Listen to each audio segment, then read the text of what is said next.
Good morning, everyone. It's Thursday, October 22nd. From the San Antonio Express News, my name is Luis Vasquez, and this is your Express Briefing. All of the stories you need to know to start your day. You can expect mostly cloudy skies, possible showers through the morning, and a high of 88 degrees today in San Antonio. Mayor Ron Nirenberg is in Washington, D.C. today, talking with top Pentagon officials about bolstering San Antonio's military medical assets and its bid to serve as the new home of the U.S. Space Command. We're keeping an eye on the low-key, high-profile trip at expressnews.com.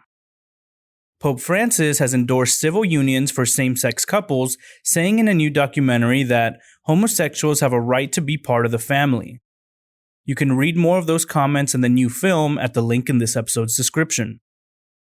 And now let's move on to our top stories for the day.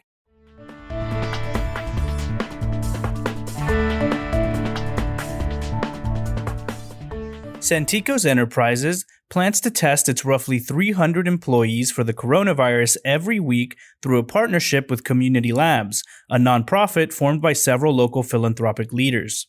The testing will help Santikos, which manages 9 theaters in the area, keep employees and moviegoers safe, CEO Tim Handred said. It begins next week and will cost about $50,000 a month. Madison Eisler has this report on how the theater chain has responded to the challenges of operating during a pandemic and the effort to make these tests a reality.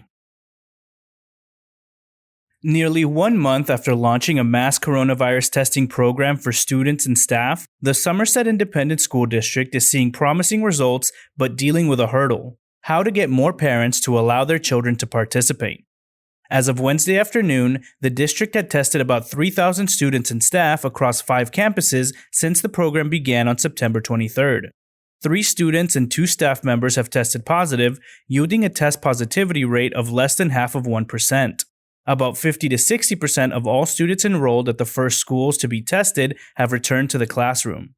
The other number that the district leaders hope to see rise is the percentage of in-person student whose parents have agreed to let them get tested. For more on that effort, read Andres Picon's latest column at the link in this episode's description. Rural school districts outside of San Antonio are eliminating their remote instruction options after seeing staggering numbers of virtual learners log absences and fail classes. Some campuses in Hondo Independent School District saw 80% of their remote learners miss 5 or more days of instruction, according to Superintendent Alan Trulock. And there's a correlation between absences and poor grades. As of Friday, the end of the first 6 weeks of the school year, 63% of remote learners were failing at least one class, she said. As Krista Torrava explains, Hondo ISD isn't the only one bringing students back. You can learn more about this story at the link in this episode's description. Texas Lieutenant Governor Dan Patrick long has drawn scurrilous attention for his raw to half-baked declarations.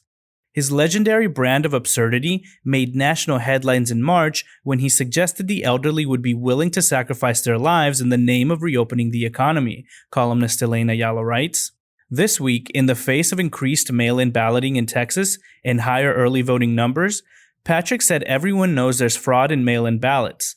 His comments sounded more like desperation from a party and President Donald Trump's man in Texas that will do anything to stay in control of Texas, several experts said. You can read the rest of Elaine Ayala's column at the link in this episode's description.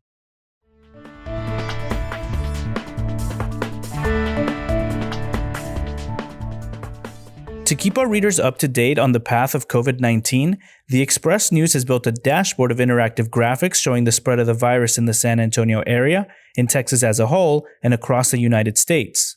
We've also created an interactive map of San Antonio for COVID-19 testing sites that don't require a doctor's referral.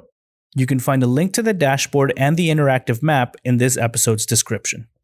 Also, be sure to check out other Express News podcasts such as Puro Politics, In Depth, and the Express News editorial board. You can find links to those podcasts in this episode's description. Next up are your need-to-know headlines. You can find all of these headlines and more inside your Express News subscription.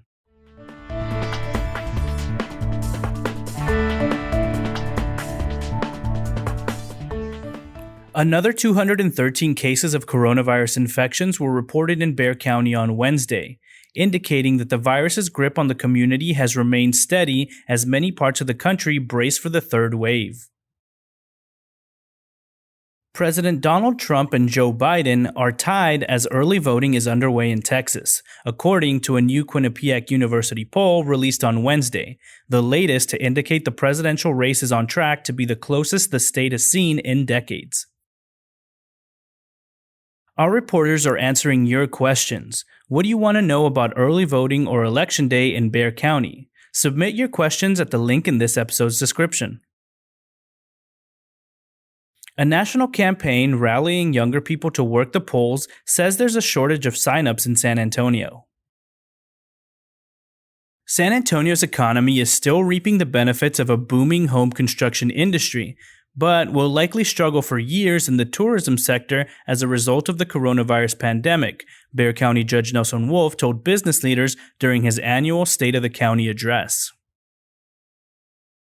If all goes according to plan, on November 6th, La Villita will again spring to life as up to 1,000 supporters of the Conservation Society of San Antonio gather there to eat, drink, and be merry. But some fear the Fall Heritage Festival could become a coronavirus super spreader event. Texas officials are launching a new initiative to help students with severe cognitive disabilities receive additional personalized service outside of the classroom to offset coronavirus-related disruptions of special education programs. As an obscure state licensing board moves to allow Texas social workers to refuse to work with clients who are LGBTQ, members of the profession and state lawmakers are pushing back. Trustees of the South San Antonio ISD violated state law last year when they repeatedly micromanaged their superintendent and his staff, state investigators have concluded. A preliminary TEA report recommends a state monitor be appointed to the district. It's possible many internet customers are oversubscribed and could save cash by dropping back to a slower tier and not miss the extra megabits. Harlandale ISD announced Wednesday the suspension of activities for the McCullum football program through November 4th because of a positive COVID-19 test. The Express News editorial board writes, quote, "However long Donald Trump's presidency lasts, lasting longer will be the cruelty and shame of his administration's policy of separating migrant children from their parents at the southern U.S. border. Longer still will be the trauma suffered by those families and the tragedy of families who will never be reunited."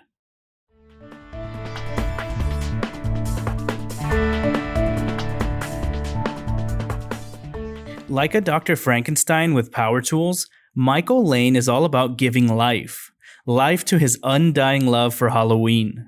For the past 6 years, Lane has transformed a humble 1940s bungalow into the stuff of delightfully demented nightmares, piling the front yard with foam tombstones, plastic skeletons, and other props that look plucked from the old Universal horror films. The spooky spectacle bewitches at least 1,000 trick-or-treaters and just as many drive-by fans a year. And not even a pandemic is about to stop Lane's passion for capturing the imagination of souls young and old.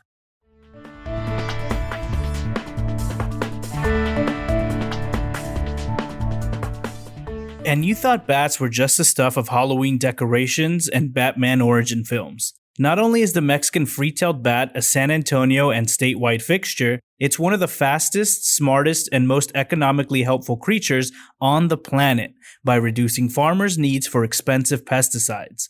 This week, Essay's Common Critters takes a look at Mexican free-tailed bats. Michelle Garibay Carey, the daughter of San Antonio legend, makes a soulful statement of her own in her debut solo album, Love Dance.